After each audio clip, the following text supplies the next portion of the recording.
Okay, it cut off again. I don't know what I was saying. Uh, Whatever. If God chooses a life of poverty, then that means, I mean, it's God. God doesn't make mistakes. God's perfect. Blah blah blah blah blah. That means that God is not is choosing the best thing for him to choose. Whatever. And choosing a life that is not focused on material goods, material wealth, all that crap, is obviously a better choice since God made that choice. Then she says the second sort of point is there's no shame in poverty if the heart is gay. Gay here, meaning merry, happy. If the heart is happy, fulfilled, at peace. Who cares if you don't have any money if you're happy? There are plenty of people with tons of money who are deeply, deeply unhappy, who commit suicide, who live very sad lives. I don't want money at the expense of happiness. So there are plenty of people who choose to live simply, like every single religious monk, nun. That's part of it, right? Living a life of asceticism, giving those things up to look for inner peace. Okay? So she says a few more things. She responds to his criticism that she's old and that that's a bad thing later on in this discussion.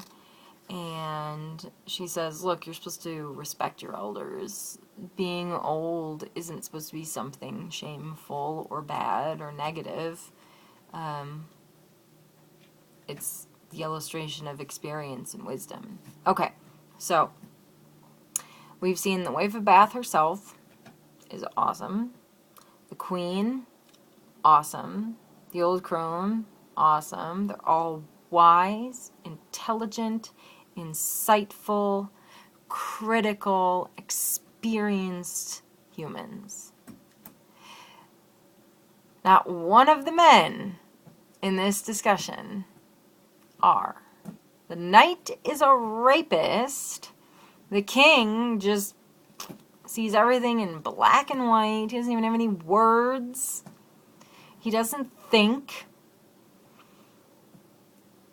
Looks like Chaucer thinks pretty well of women.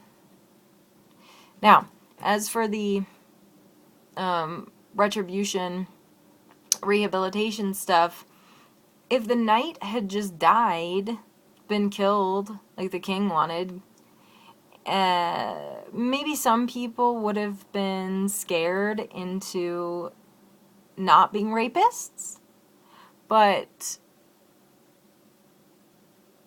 given the statistics, it doesn't really work like that.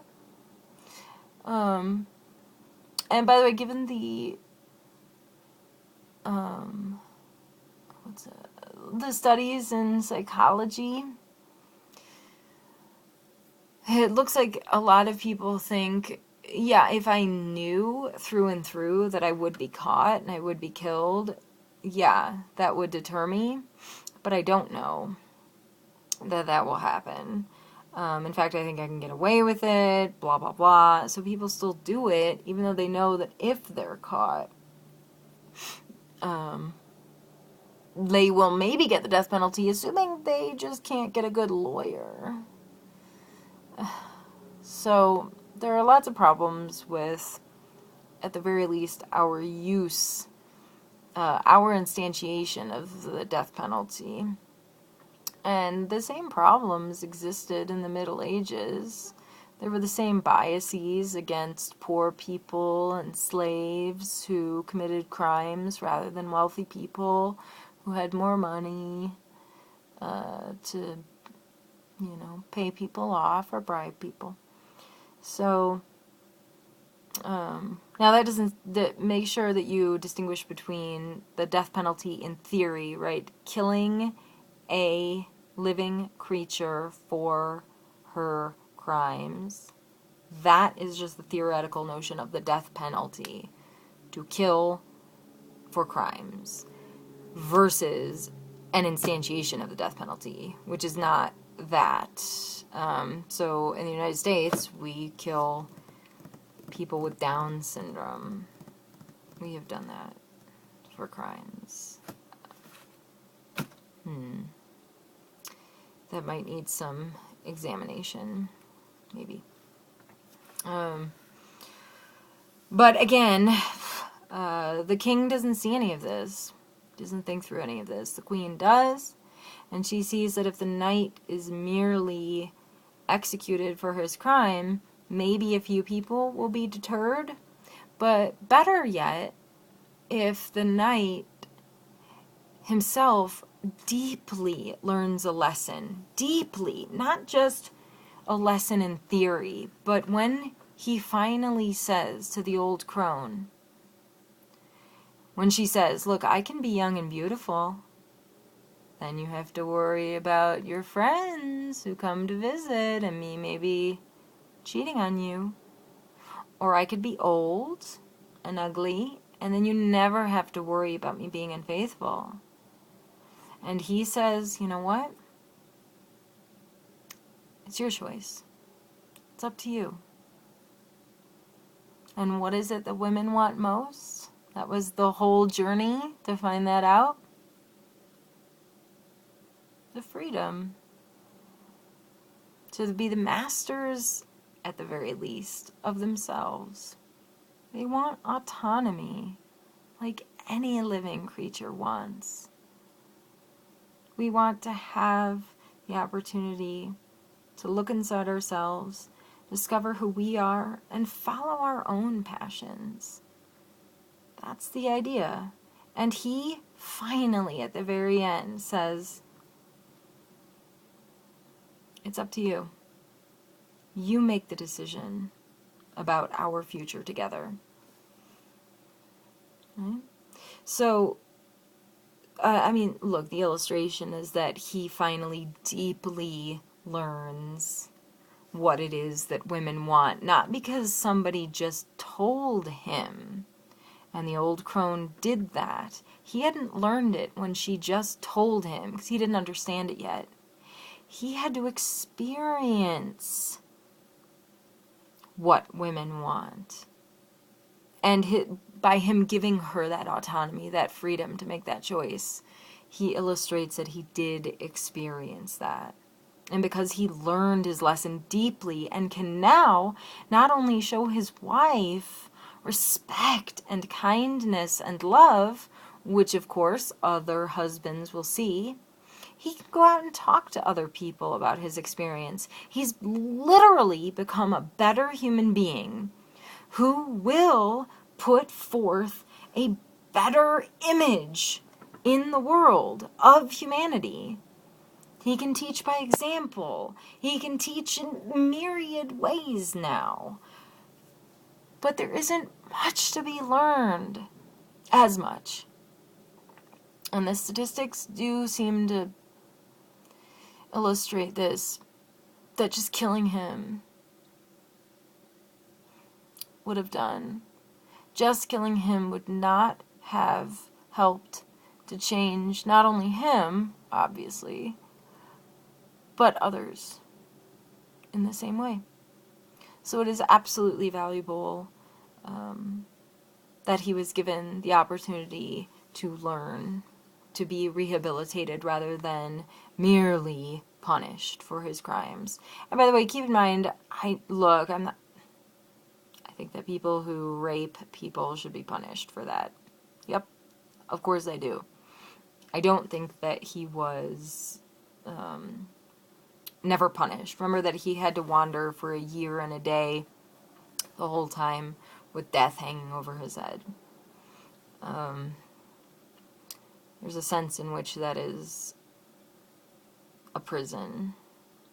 That is serious punishment. I know that I don't want to have to learn today that I have cancer and that in exactly a year and a day I will be dead from it. That sounds like a punishment to me. And that my whole year needs to be spent trying to somehow combat that impending death.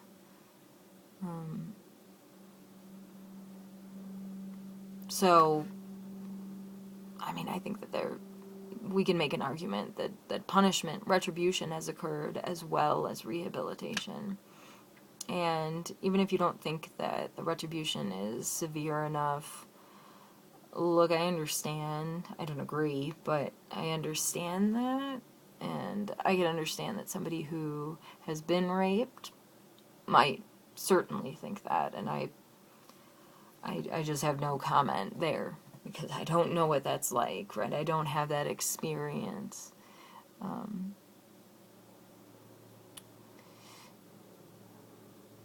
But I think it would be good to change attitudes, deep cultural or human or religious attitudes, rather than just try to kill off the people who hold those attitudes, because they keep coming back. It's better to change the attitudes. To change the attitudes, for instance, in this case about women, than just to kill off all the men who treat women poorly. There will continue then to be men who treat women poorly.